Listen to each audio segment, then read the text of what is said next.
Comment suis-je passée d'une femme qui croyait dur comme fer que les femmes n'ont pas le droit d'être pasteurs, de prêcher ou de parler même dans l'Église, à une femme qui s'assume pleinement en tant que pasteur d'une Église locale? Eh bien, la parole. Et c'est ce dont on va parler aujourd'hui en examinant Romains 16. Un verset qui m'a changé ma perspective et je sais que ça fera la même chose pour vous.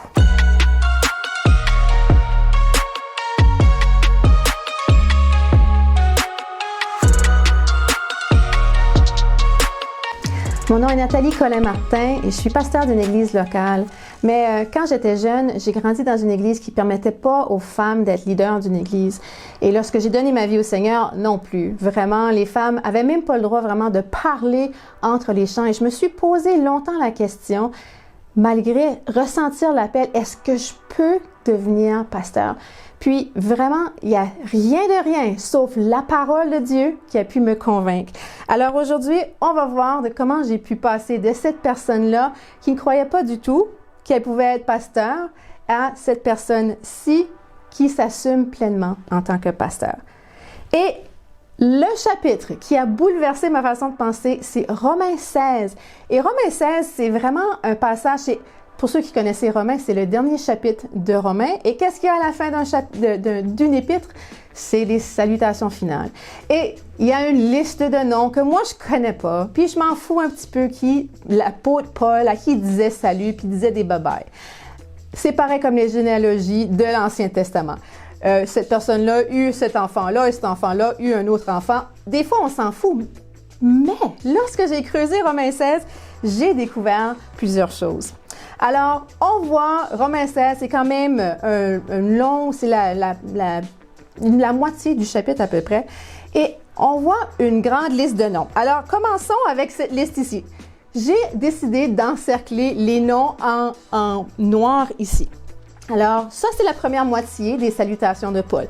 Qu'est-ce qu'on voit ici? Bon, on voit des noms comme Phébé, Aquilas, Priscille, Junia, Andronicus. On s'entend que ce n'est pas des noms qu'on connaît, nous, d'habitude, qu'on utilise. Mais on a comme un sens à dire, OK, Phébé, c'est féminin, on connaît ça. Marie, OK. Épaïnette, homme ou femme? Aquilas, puisque vous savez, homme ou femme? Eh bien, ici, j'ai encerclé en blanc, Phébé, Priscille, Marie et Junia sont nos noms qui sont des femmes. Okay, regardons l'autre moitié de l'introduction. Ici, il y en a plein. Et regardons les noms. Ampliatus, homme ou femme? On ne sait pas. Stachys, non plus. Tryphose, homme ou femme? Rufus, homme ou chien? On n'en sait rien. Alors ici, on voit, lorsqu'on regarde en blanc ici, Tryphène et Tryphose sont des femmes.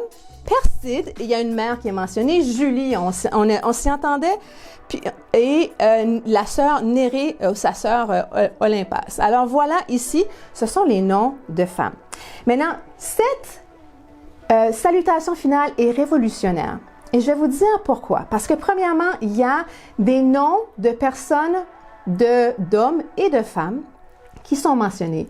Et aussi des gens libres et esclaves. Il y a des gens aussi qui sont de différentes classes sociales et aussi de différentes cultures. Alors, Paul salue des gens de toutes sortes d'arrière-plans. Et c'est quelque chose qui est vraiment beau. Autre chose qui est vraiment remarquable, c'est le fait qu'on a, dans toute la liste, 19 hommes qui sont mentionnés, mais il mentionne 10 femmes. Cependant, lorsqu'on creuse, parmi les 19 hommes, il y en a seulement 3 qui sont mentionnés, qui sont, il y a juste quelques-uns, qui sont mentionnés comme travaillant pour le Seigneur, œuvrant pour le Seigneur dans le ministère, en d'autres mots. Pourtant, dans les 10 femmes, il y en a 7 qui travaillent pour le Seigneur d'une façon ou d'une autre.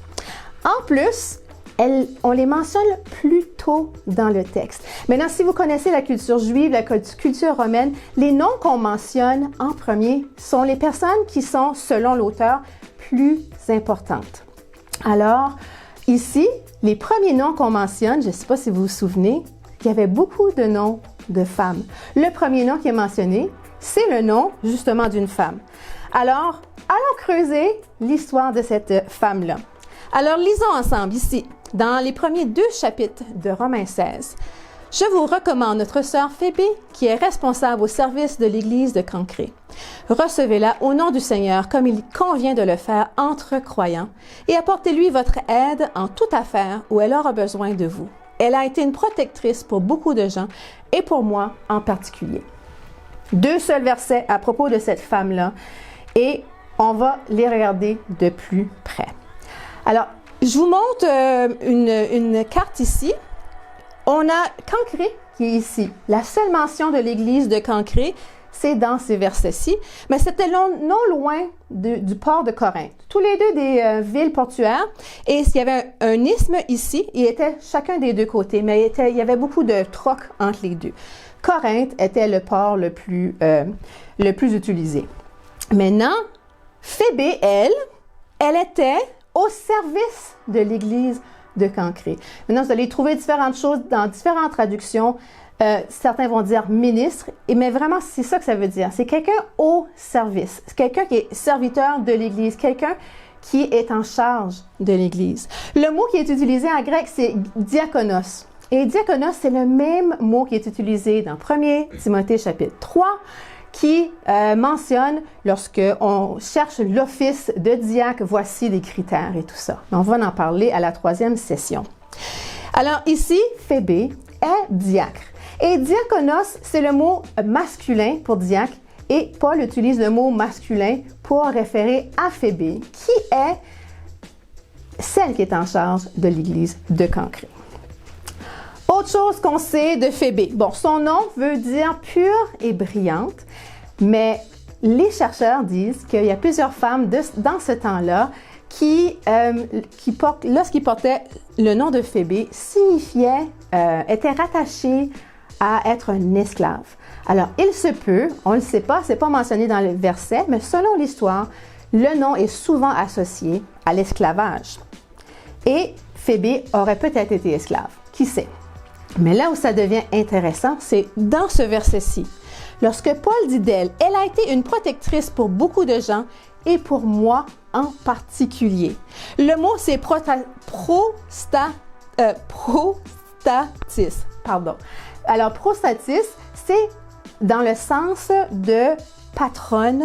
C'est dans le sens, et la définition en fait, c'est une citoyenne riche et influente à Rome antique qui accordait sa protection à un citoyen plus pauvre constituant sa clientèle. Alors, c'est dans le sens de patronne, dans le sens de patronage, quelqu'un de bien nanti qui s'occupe de quelqu'un qui est plus pauvre, qui fait partie de sa clientèle. Alors, Paul disait d'elle qu'elle était patronne et qu'elle avait aidé non seulement lui, mais bien d'autres aussi. Et voilà. Une autre chose très intéressante à propos de Phébé. Dans ce texte-ci, Paul commence ses salutations avec le nom de Phébé, puis il lui dit « Prenez bien soin d'elle, accueillez-la ». Alors, dans le contexte de la rédaction d'une épître, on pense que Phébé aurait été la porteuse de la lettre aux Romains. Alors, elle aurait fait le voyage de Corinthe jusqu'à Rome. Un voyage de 1200 km à voie marine et terrestre. Puis, à ce moment-là, elle a été la première à aller apporter la lettre dans des différents...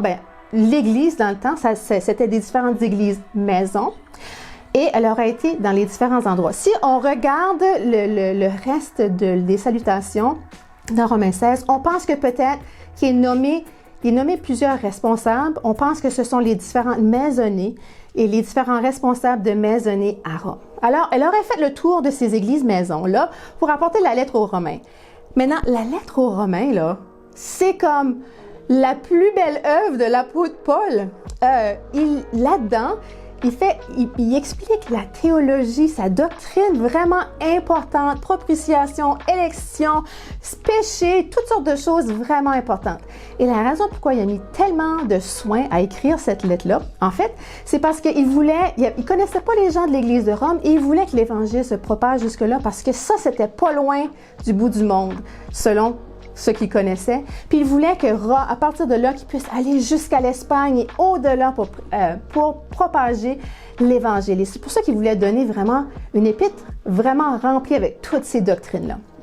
Et il l'a confié à Phébé. C'était probablement une grosse pile de papyrus, comme énorme, près d'une centaine de feuilles de papyrus. Et voilà qu'il fait confiance à une femme pour aller l'apporter. Fort probable que c'était Phébé qui l'avait apporté, puis en plus, qui aurait été la personne pour expliquer la pensée de Paul. Parce que, je ne sais pas si vous savez là, mais elle fait tout le voyage, elle ne peut pas juste le dumper puis juste laisser la lettre là. Alors, elle va aller en personne, puis les gens vont dire « Qu'est-ce qu'il veut dire, Paul, lorsqu'il dit ça? » Ah ben, Paul m'a expliqué, laissez-moi vous expliquer. Elle est probablement la première à avoir lu la lettre devant l'Église et à avoir fait de l'exégèse, de l'expliquer le texte à l'Église. Alors ça, c'est la personne de Phébé, qui est la première qui est mentionnée dans les salutations. Maintenant, allons voir Priscille et Aquilas qui sont mentionnés dans les versets suivants. Alors, Paul dit « Saluez Priscille et Aquilas, mes collaborateurs au service de Jésus-Christ. » Priscille et Aquilas, c'était vraiment spécial.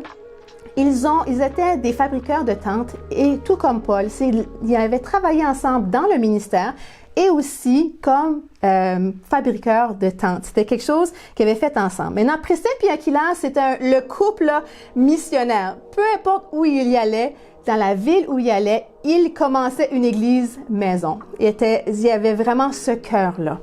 Paul disait de les saluer. Regardons les versets 3 à 5 qui parlent de Priscille et Aquilas. « Saluez Priscille et Aquilas, mes collaborateurs au service de Jésus-Christ. Ils ont risqué leur propre vie pour sauver la mienne. Je ne suis pas seul à leur être reconnaissant. Toutes les églises du monde non juif leur sont aussi. Saluez également l'Église qui se réunit chez eux. » Alors, déjà, on voit que c'est des gens importants aux yeux de Paul. Ce qui est intéressant, c'est que Priscille et Aquilas sont mentionnés 5 fois dans le Nouveau Testament, dans les Actes aussi et à d'autres endroits. Dans 4 de ces mentions-là, Priscille est mentionnée avant. Et dans une mention, Aquilas est mentionné en premier. Et ça, c'est la loi de primogéniture qu'on a dans l'Ancien Testament et dans le Nouveau Testament. La première personne qu'on mentionne est la plus importante. Et aux yeux de Paul, la personne la plus importante, c'est celle qui contribue plus au royaume de Dieu et à l'évangélisation, ainsi de suite. Alors, il la mentionne en premier. On la mentionne pas juste Paul, mais dans d'autres textes aussi. Jean Chrysostome, qui est un père de l'Église, en pensant à cette femme, dit en reconnaissance, qu'on l'aurait mis en premier en reconnaissance que sa piété était plus élevée que celle de son mari. C'était, d'après lui, la raison pourquoi on l'avait mis en premier. Autre chose qu'on veut savoir à propos de Priscille, on la nomme Priscille et Prisca dans le Nouveau Testament. Prisca, c'est son vrai nom, et Priscille, en fait, Prisca, premièrement, veut dire honorable et vénérable et ancienne, OK?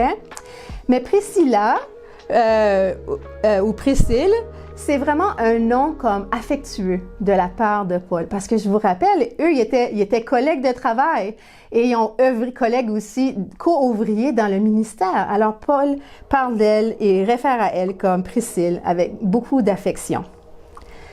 Alors, ici, je ne sais pas si vous vous souvenez, Priscille et Aquilas ont intercepté un jeune fervent évangéliste qui s'appelait Apollos, qui lui prêchait, mais il prêchait pas exactement de façon juste. Et ce qui est arrivé, c'est que Priscille et Apollos l'ont pris, puis ils l'ont pris de côté, puis lui ont montré plus exactement le chemin de Dieu.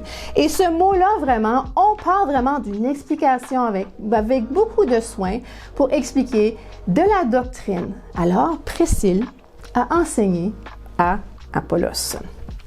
Autre chose à noter à propos de Priscille et Apollos, Paul dit qu'ils ont risqué leur propre vie. Mais non, ça ne précise pas comment. Mais je vous rappelle que les chrétiens, au début de l'ère de l'Église, étaient beaucoup persécutés. Et c'était probablement le cas aussi à Éphèse, lorsqu'il y a eu l'émeute par rapport à « Oh, Artémis, on veut pas briser, arrêter de prêcher contre les idoles d'Artémis ». Il y avait eu une émeute et peut-être qu'il faisait partie de ces choses-là et qu'il aurait été arrêté par rapport à ça. Ils ont risqué leur propre vie, on ne sait pas comment, mais ils l'ont fait pour Paul.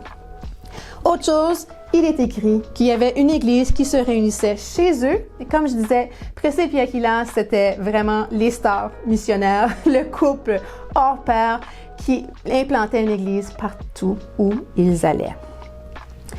Autres femmes maintenant qui sont mentionnées dans le texte, Marie, Tryphène et Tryphos, que moi j'aurais jamais su que c'était des noms de femmes, et Perside, ça non plus, je n'étais pas certaine.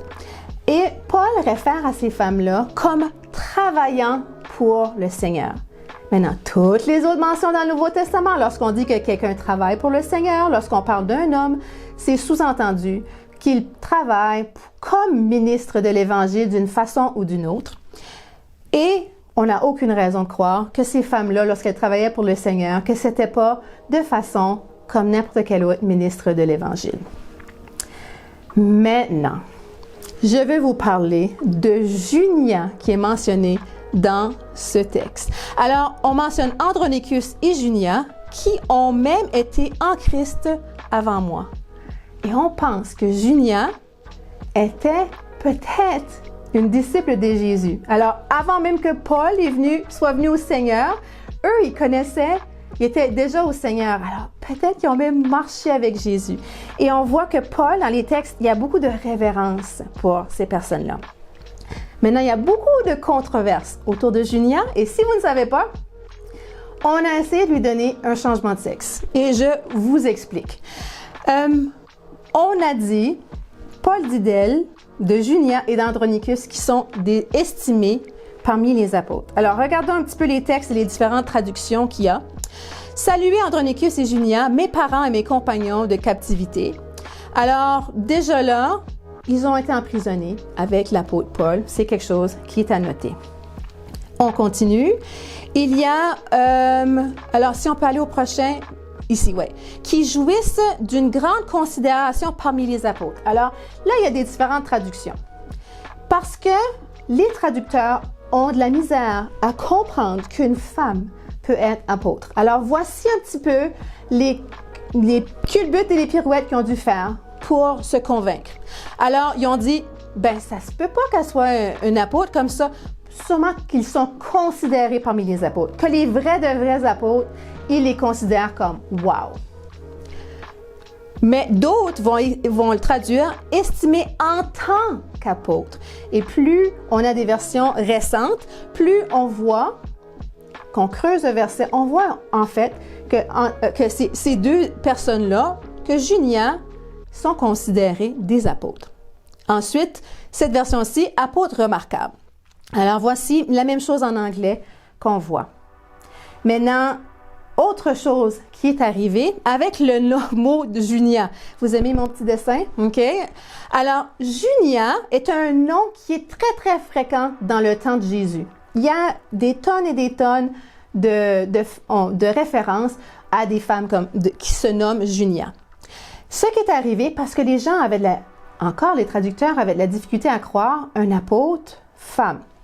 Alors, ils ont changé les tildes, les petits accents, puis ils ont ajouté un S, pour transformer Junia en Junias.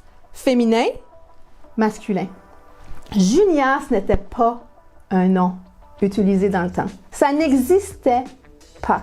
Il n'y a aucun record du mot Junias comme nom d'homme. Mais encore une fois, pour certains traducteurs, c'était impossible d'imaginer. Alors, ce qui est fou avec ça, c'est que plus tard, dans certains manuscrits, même des manuscrits ont été changés pour Junias, mais les manuscrits anciens et plus fréquents, c'est Junia. Alors, il y a quelque chose qui s'est passé, même plus tard dans la traduction, dans le grec. On a changé parce que il y avait un biais dans la société, même dans les 1900, 1800, les temps des traductions des Bibles. Les gens ne pouvaient pas concevoir qu'une femme puisse être apôtre, mais c'est ce que le texte dit. Chrysostome, encore, va dire « Wow! Vous vous imaginez que cette femme-là, il dit, en effet, la sagesse de cette femme devait être si grande qu'elle a été jugée digne du titre d'apôtre. Alors, Chrysostome, lui, qui est un père de l'Église qui a vécu beaucoup plus proche du temps où Junia a vécu, lui, il dit, « Wow, c'est indéniable, c'était une femme et elle aurait dû être vraiment spéciale pour qu'on la nomme apôtre, parce qu'on s'entend que c'était quand même un milieu patriarcal où c'était les hommes qui vraiment s'occupaient de tout. » Alors, d'autres femmes qui sont mentionnées dans le Nouveau Testament, pas juste par Paul, mais on a quelques femmes ici. Prenez une capture d'écran, allez creuser ces versets-là. C'est des mentions en passant. À ça, vous pouvez ajouter aussi Anne, qui était au temple lorsque Jésus a été consacré avec Anne et Siméon. Anne était probablement quelqu'un qui servait au temple. Le mot « servir » là est vraiment aussi un mot qui signifie quelqu'un qui servait au temple. Alors, quelqu'un qui était ministre d'une façon ou d'une autre, pas juste quelqu'un qui faisait du pain puis qui donnait à manger aux gens. Alors, vraiment quelqu'un qui avait un rôle. Alors, qu'est-ce qui est ma conclusion à la lumière de ce que je viens de vous présenter? Ben, est-ce que Paul était sexiste? Moi, souvent, en grandissant, on me disait, je me disais, Paul, là, il me tape ses nerfs parce qu'il y a des versets qui semblent écraser les femmes. Mais quand j'ai lu Romains 16, je l'ai vraiment compris. J'ai su quel nom était féminin, puis quels étaient les mots qui étaient utilisés. Mais là, l'apôtre Paul, il appelle des femmes apôtres, diacres, enseignantes, porteuses de lettres, co-ouvrières. OK, comme ça, dans le fond, le gars, il n'est pas sexiste. Prochaine question que je me suis posée, Paul était-il féministe, révolutionnaire? Et ma réponse à ça serait probablement que non, qu'il n'était pas féministe, mais il était très pragmatique. Et pour lui, ce qui était le plus important, en fait, c'était que l'Évangile soit proclamé. Si l'appel de Dieu est sur ta vie, je vais te propulser dans ton ministère et je vais te recommander, je vais t'élever et tu seras utilisé pour le royaume de Dieu. Alors, j'aurais tendance à dire que Paul avait encore des tendances patriarcales parce qu'il était dans un milieu patriarcal. Mais en même temps que lui, avec les yeux de Dieu, puis l'Esprit Saint qui le guidait, il voyait plus des marques de culture, les marques de sexe, toutes ces choses-là ou de niveau socio-économique, lui, il ne voyait plus ça. Il avait les yeux de Dieu pour voir la personne en avant de lui. Alors, je vous dirais en conclusion, faisons attention à nos biais culturels. Lorsqu'on lit des textes, n'assumons pas qu'une femme qui sert à manger. Une femme qui sert dans la Bible, qui travaille pour le Seigneur, est une ministre, est une diacre, est une apôtre, est une serviteuse de l'Éternel. Alors, changeons nos biais et faisons attention aussi dans nos traductions, parce que nos traductions, parfois aussi, ont des biais par rapport à ça. Alors, dans nos prochaines sessions, on va creuser deux textes qui, je suis certaine que certains vont l'écrire déjà dans les commentaires. Le fameux verset dans 1 Corinthiens 14 qui dit que la femme devrait se taire dans l'Église et bien sûr 1 Timothée chapitre 2 qui semble dire que la femme n'a pas le droit d'enseigner et avoir autorité. Que faire de ces passages-là? Alors, on va en parler et je vous souhaite une très belle journée et je vous remercie et je vous dis à la prochaine! Je te connais, je vois ton